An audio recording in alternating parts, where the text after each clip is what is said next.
You're listening to Audiology. Support this channel by becoming a member and be sure to submit your requests for topics in the comments below.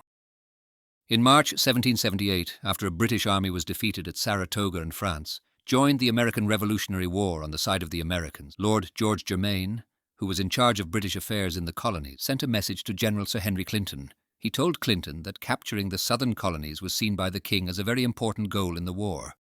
Germain suggested to Clinton that he should leave Philadelphia and focus on taking back Georgia and the Carolinas. At the same time, he advised making some attacks on Virginia and Maryland to distract the enemy. In the summer of 1778, specifically June and July, Clinton decided to move his troops from Philadelphia to New York. By November, having addressed concerns about a French fleet near New York and Newport, Rhode Island, Clinton shifted his focus to the southern regions. He prepared a force of around 3,000 men in New York and sent instructions to St. Augustine, the capital of East Florida.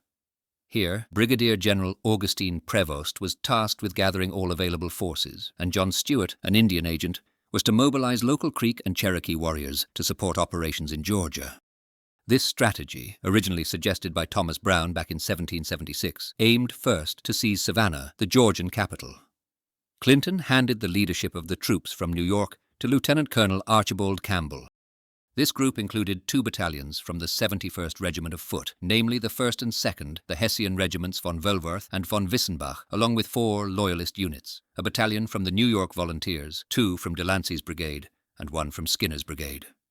Setting sail from New York on November 26, Campbell and his forces reached the vicinity of Tybee Island, near the Savannah River's mouth, on December 23rd. In Georgia, during a tense period, 2 separate forces were defending the state. The Continental Army in the area was led by Major General Robert Howe, who had the significant task of defending the entire southern region.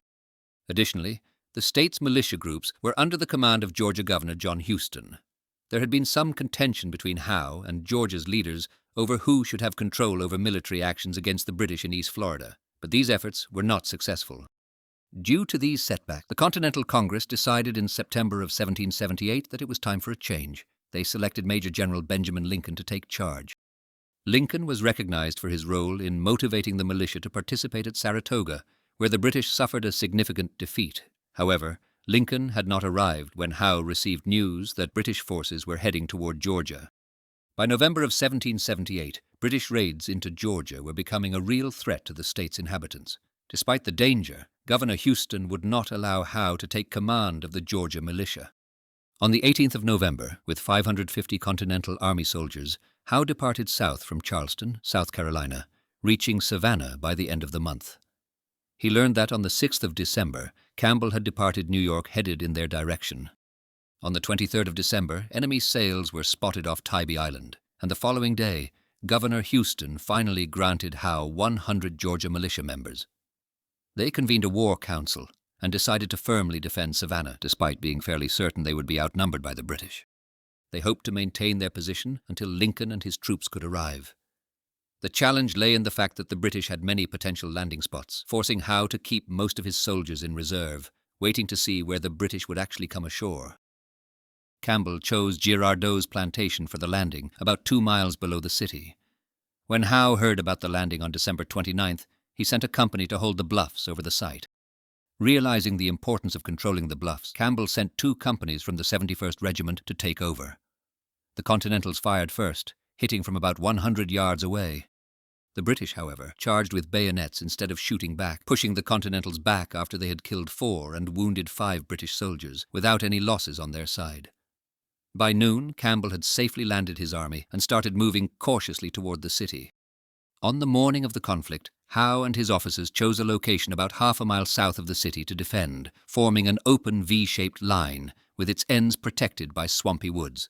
He placed Georgia troops under Samuel Elbert on the left and South Carolina troops under Isaac Huger and William Thompson on the right, backed by 4 pieces of artillery, while light infantry covered the flanks. Many of Howe's soldiers were inexperienced in battle. Around 2 p.m., Campbell's leading troops saw Howe's defense line. After assessing the situation and learning from a local slave about a hidden path through the swamp on Howe's right, Campbell sent Sir James Baird with 600 soldiers to secretly move through it. Simultaneously, he positioned his main forces to look as though they were attempting to flank Howe's left. From a tree, an officer signaled the completion of Baird's maneuver using a hat wave, prompting Campbell's force to attack. Howe first realized the battle had started when he heard gunfire, then saw British and German troops charging at him, leading him to order a retreat that quickly became chaotic.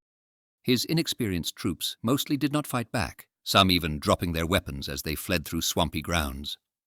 Campbell described their escape as rapid beyond conception. The light infantry then blocked the main escape route to Augusta, causing a desperate rush of troops back into the city. Georgia's soldiers struggled to find a safe way across Musgrove Creek, resulting in many being captured or killed if they resisted. Colonel Huger managed to organize a rear guard that allowed some Continentals to escape. Some of Howe's men managed to flee north before the British surrounded the city, but others risked swimming across Yamacraw Creek, with an unknown number drowning in the process.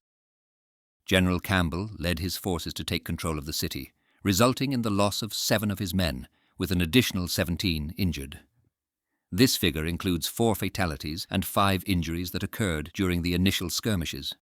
Campbell's operation led to the capture of 453 prisoners and inflicted significant casualties on Howe's forces, with at least 83 killed and 11 wounded. It's estimated that about 30 of Howe's men drowned during their retreat.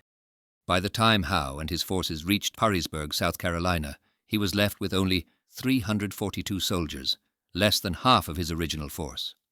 This defeat was largely blamed on Howe, with William Moultrie criticizing him for not engaging the enemy more decisively or opting for a strategic retreat to preserve his forces. Despite the criticism, Howe was cleared of any wrongdoing by a court-martial, which did suggest, however, that he could have mounted a stronger defense at certain key points.